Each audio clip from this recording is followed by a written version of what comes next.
स्वागत है आप सभी लोगों का सोलो लेवलिंग के एक नए एपिसोड के अंदर, जहां पहले एपिसोड के लास्ट में हमने देखा था कि कैसे किम चुल आइस एल्फ्स के बॉस को देखकर वहां से डरकर भाग जाता है। तो अब बात करते हैं एपिसोड 2 की। तो एपिसोड की शुरुआत में हमें आइस बियर्स की डेड बॉडी दिखाई जाती है, जिन्हें जिनबू अपनी शैडो सोल्जर्स की आर्मी में शामिल कर लेता है। और जिनबू काफी ज्यादा खुश होता है क्योंकि उसकी शैडो सोल्जर्स की टीम काफी तेजी से बढ़ रही होती है। और इसके बाद हमें अगला सीन रेड गेट के बाहर का दिखाया जाता है। और आपको याद ही होगा कि डोंगसू भी इस रेड गेट के बाहर जिनबू को मारने के लिए उसका इंतजार कर रहा होता है। लेकिन तभी वान वहां खड़े सभी लोगों को बताता है कि 3 घंटे हो गए हैं इस रेड गेट को बंद हुए, जो कि उस रेड गेट के अंदर के हिसाब से लगभग 3 दिन होते हैं। जिसके बाद बेक कहता है कि रेड गेट के अंदर का माहौल काफी खतरनाक होगा, पता नहीं हमारी टीम जिंदा भी होगी या नहीं। जिस पर डोंगसू कहता है कि मुझे नहीं लगता कि वो ई रैंक हंटर अब जिंदा होगा। और ये कहते हुए वो वहां से जाने लगता है। लेकिन तभी उसके दिमाग में एक बात तीर की तरह चुभती है। वो कहता है कि वो E rank hunter White Tiger guild का नहीं है। और जरा मुझे बताओगे कि वो जिनबू तुम्हारी स्ट्राइक टीम के साथ इस रेड गेट के अंदर क्या कर रहा है। जिस पर वान कहता है कि जिनबू मेरी जान पहचान का है और वो एक सी रैंक के गेट को देखना चाहता था, इसलिए मैंने उसे इस गेट में जाने दिया। वान का इतने कहते ही डोंगसू पलक झपकते ही वान का गला पकड़ लेता है और कहता है, मुझे पागल समझा है क्या जो तुम मुझे गोल गोल घुमा रहे हो। मुझे पता है कि तुम्हें हमेशा नई चीजें आजमाना पसंद है। लेकिन तभी बेक गुस्से से डोंगसू को कहता है, डोंगसू अपना हाथ हटाओ, इसे छोड़ दो। जिस पर डोंगसू कहता है कि क्या तुम मुझे ऑर्डर देना चाहते हो। एक छोटे से शहर का गिल्ड मास्टर मुझे समझाएगा। और तभी वो दोनों ट्रांसफॉर्म हो जाते हैं। जिस पर वान उनको देखकर काफी ज्यादा घबरा जाता है और वो सोचने लगता है कि ये दोनों एस रैंक हंटर हैं। अगर इन दोनों को जल्दी नहीं रोका गया तो यहाँ एक एस रैंक बैटल स्टार्ट हो जाएगी। और तभी वान देखता है कि बेक और डोंगसू एक दूसरे को एक जोरदार पंच मारने वाले होते हैं कि तभी हमें रेड गेट के अंदर का सीन दिखाया जाता है, जहाँ किम चुल उन आइस एल्फ से अपनी जान बचाकर भाग रहा होता है। लेकिन तभी उसके सामने आइस बियर्स का पूरा झुंड मरा पड़ा होता है, जिसे देखकर किम चुल बौखला जाता है और कहने लगता है कि तभी मुझे कुछ समय से एक भी आइस बियर्स दिखाई नहीं दे रहे थे।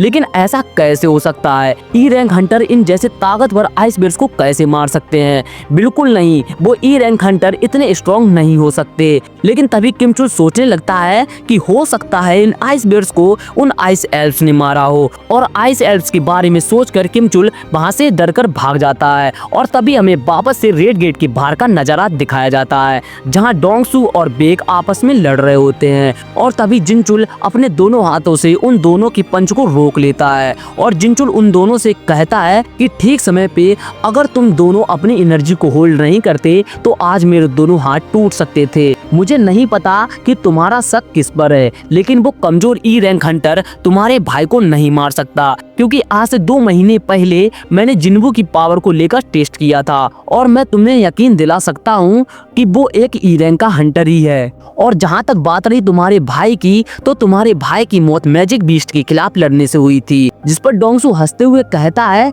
ये कहानी सिर्फ पब्लिक के लिए है। अगर वो ई रैंक असली किलर नहीं है तो पक्का वो यूजिन कंस्ट्रक्शन का अमीर ज्यादा मिस्टर यू होगा। और तभी डोंगसू के फोन में एक एसएमएस आता है और वो वहां से चला जाता है। जिसके बाद हमें रेड गेट के अंदर का सीन दिखाया जाता है, जहां जिनबू की बाकी टीम मजे से खाना खा रही होती है और सभी एक दूसरे से गप्पे लड़ा रहे होते हैं। और उन कमजोर ई रैंक के हंटर के पास खाना, पानी और गर्म कपड़े देखकर किम चुल एकदम आग बबूला हो जाता है और ये कहते हुए आगे बढ़ने लगता है कि मेरी पूरी टीम का सफाया हो गया, क्योंकि उनके पास खाना और पानी नहीं था। कौन है वो मक्कार जिसने ये सब हमसे छुपाया था? और वो 3 तक गिनने लगता है, जिसके बाद उन पर अटैक करने वाला ही होता है। तभी पीछे से जिनबू आ जाता है और वो किम चुल को लात मार देता है, जिससे किम चुल दूर जाकर गिरता है। जिसके बाद जिनबू किम चुल को कहता है, तुम्हारे टीममेट्स के मरने का कारण तुम खुद हो। और ऊपर से तुम आफत को हम तक लेकर आए हो। दरअसल जिन्बू आइस एल्फ्स की मौजूदगी पहले से ही भांप लेता है, जो कि किमचुल का पीछा करते हुए उन तक पहुंचे थे। जिसके बाद जिन्बू उन आइस एल्फ से कहता है सामने आओ, इतने औरे के साथ छुप पाना वैसे भी इम्पॉसिबल है। जिसके बाद भी सभी आइस एल्फ्स और उनका बॉस जिन्बू के सामने आ जाते हैं और उन आइस एल्फ्स और उनके बॉस को देखकर जिन्बू की टीम काफी ज्यादा डर जाती है। और तभी जिन्बू और उन आइस एल्फ्स का बॉस एक दूसरे से बातें करने लगते हैं और उनकी ये बातें सुनकर जिन्बू की टीम काफी ज्यादा हैरान हो जाती है, क्योंकि जिन्बू उन आइस एल्फ्स की भाषा को समझ सकता था और बोल सकता था। जिसके बाद उन आइस एल्फ्स का बॉस जिन्बू से बोलता है, अरे वाह, तुम तो हमारी भाषा जानते हो। जिस पर जिन्बू पूरी तरह से कंफ्यूज हो जाता है और सोचने लगता है कि वो इन मॉन्स्टर की भाषा को कैसे जानता है। जिसके बाद वो कहता है कि शायद मैं सिस्टम की वजह से इनकी भाषा को समझ और बोल सकता हूँ। जिसके बाद उन आइस एल्फ्स का बॉस जिन्बू को बताता है कि जब मेरे दोस्त ने पहली बार तुमको देखा था तो वो तभी समझ गया था तुम इन सबसे कई गुना ज्यादा ताकतवर और अनोखे हो और मेरा दोस्त तुमसे लड़ने की इच्छा रखता है। और बॉस के इतना कहते ही जिन्बू उस आइस एल्फ्स की इच्छा को यहीं पर खत्म कर देता है। वो उस आइस एल्फ्स की गर्दन को धड़ से अलग कर देता है और बॉस ये सब देखकर एकदम सरप्राइज हो जाता है। जिसके बाद जिन्बू उस बॉस के ऊपर एक जोरदार वार करता है, लेकिन बॉस जिन्बू के इस वार को आसानी से रोक लेता है और जिन्बू समझ जाता है कि ये बॉस इतनी आसानी से मरने वाला नहीं है। जिसके बाद बॉस कहता है कि तुम इंसान नहीं हो, फिर इंसान बनने का नाटक क्यों कर रहे हो? क्योंकि इंसानों को मारने के लिए हमें एक आवाज सुनाई देती है, लेकिन तुम्हें मारने के लिए हमें वैसी कोई आवाज नहीं आ रही है। जिसके बाद जिन्बू सोचता है कि शायद मैं एक प्लेयर बन गया हूँ, जिस वजह से मुझे मारने के लिए इन्हें कोई कमांड नहीं दिया जा रहा है। जिसके बाद उन आइस एल्फ्स का बॉस जिन्बू से एक समझौता करने के लिए बोलता है। बॉस जिन्बू से कहता है कि तुम उन बाकी सभी इंसानों को हमें सौंप दो, बदले में हम तुम्हें यहाँ से जाने देंगे। और जिन्बू इस ऑफर को ठुकरा देता है। जिस पर बॉस कहता है कि क्या तुम हमसे लड़ना चाहते हो? और तुम्हारी टीम तो काफी छोटी है हमारी आर्मी के सामने। जिस पर जिन्बू मुस्कुराता है और अपने शैडो आर्मी को बुला लेता है और फिर दोनों की आर्मी एक दूसरे से लड़ने लगती है और जिन्बू की बाकी साथी इस बैटल को देखकर भाग रहे होते हैं। तभी कुछ आइस एल्फ्स उन्हें मारने की कोशिश करते हैं, लेकिन तभी जिन्बू उन्हें भी खत्म कर देता है। जिसके बाद जिन्बू सोचता है कि मेरे शैडो सोल्जर्स भले ही इमॉर्टल है, लेकिन उनके रीजनरेशन में काफी ज्यादा मैजिक पावर लगती है और मेरे पास अभी काफी ज्यादा मैजिक पावर है, लेकिन जल्दी खत्म हो जाएगी। ऊपर से उनका बॉस वो मुझसे काफी ज्यादा ताकतवर है, अगर मैं और इग्रिस साथ में भी लड़े तो उसे हराना बहुत मुश्किल होगा। जिसके बाद वो बॉस अपना इंट्रोडक्शन देते हुए कहता है कि मेरा नाम बरका है और तुम्हारा, और फिर जिन्बू अपना नाम बताता है और फिर वो दोनों लड़ने लगते हैं। उधर किमचुल को भी होश आ जाता है और वो जिन्बू को मारने के लिए आगे बढ़ने लगता है और वो बॉस भी जिन्बू की तरफ काफी तेजी से आगे बढ़ रहा होता है कि तभी अचानक से बर्फ का गोला घूमने लगता है, जिसमें से एक बड़ा शैडो मॉन्स्टर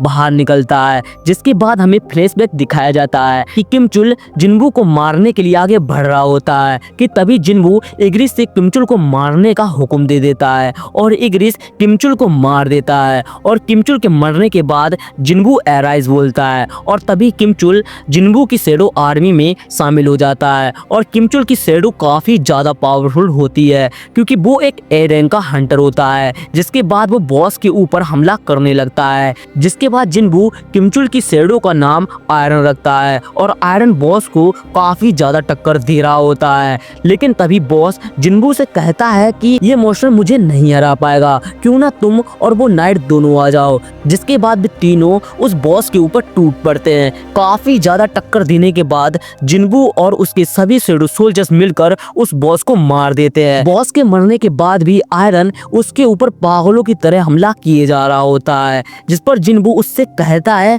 कि बस करो, थोड़ी नरमी दिखाओ, याद रहे आगे जाकर कोई दिक्कत ना हो। जिसके बाद जिन्बू वहां से चला जाता है और इग्रिस भी आयरन को नजरअंदाज कर देता है और बाकी सभी शैडो सोल्जर्स आयरन के साथ जश्न मनाने लगते हैं। जिसके बाद जिन्बू अपनी टीम से से कहता है कि चलो अब घर चले, और ये सुनकर बेक काफी ज्यादा खुश हो जाते हैं। जिसके बाद हमें रेड गेट के बाहर का सीन दिखाया जाता है और लगभग हफ्ता बीत गया होता है, लेकिन फिर भी ये लोग यहाँ खड़े होकर स्ट्राइक टीम के आने का इंतजार कर रहे होते हैं। लेकिन तभी हान कहता है कि सर आप जाइए, हम यहाँ देख लेंगे। जिस पर बेक कहता है कि जब तक हमारे गिल्ड मेंबर अंदर हैं मैं कहीं नहीं जा रहा हूँ। लेकिन तभी वो रेड गेट नॉर्मल गेट में बदलने लगता है और धीरे धीरे सभी लोग बाहर आने लगते हैं। जिन्बू और सभी कमजोर रैंक के हंटरों को देखने के बाद बेक एकदम परेशान हो जाता है, क्योंकि उस गेट से सिर्फ 4 हंटर ही वापस आए होते हैं और वे सभी हंटर लोअर रैंक के होते हैं।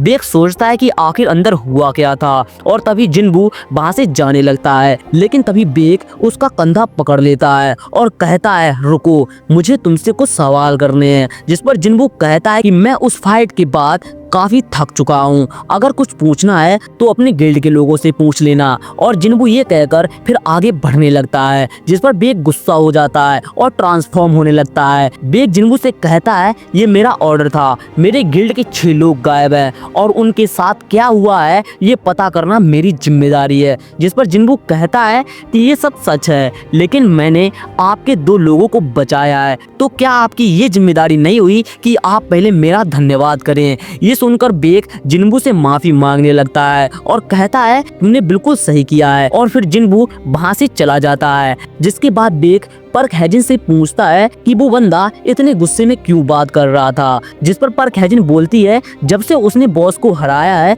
तब से उसका मूड बदल गया है। जिसके बाद बेक कहता है कि शायद थकान की वजह से वो ऐसे बात कर रहा था, लेकिन वो बंदा काफी सही है। और फिर बेक हान से जिन्बू को किसी भी कीमत पर गिल्ड में लेने के लिए कहता है। जिसके बाद अगले सीन में हम जिन्बू को देखते हैं, जो जिना की फ्रेंड को ड्रॉप करने के बाद उस बॉस के बारे में सोचते हुए कहता है कि वो जरूर बहुत हाई लेवल का होगा, क्योंकि जिन्बू उसे 3 कोशिश करने के बाद भी उसे अपनी शैडो आर्मी में एग्जैक्ट नहीं कर पाया था। जिसके बाद ये एपिसोड यहीं पर खत्म हो जाता है। अगर आपको ये वीडियो पसंद आया हो तो लाइक, सब्सक्राइब और कमेंट करना ना भूलें। हम मिलेंगे सोलो लेवलिंग के नए एपिसोड के साथ, तब तक के लिए आप हमारे चैनल की पुरानी वीडियो देख सकते हैं।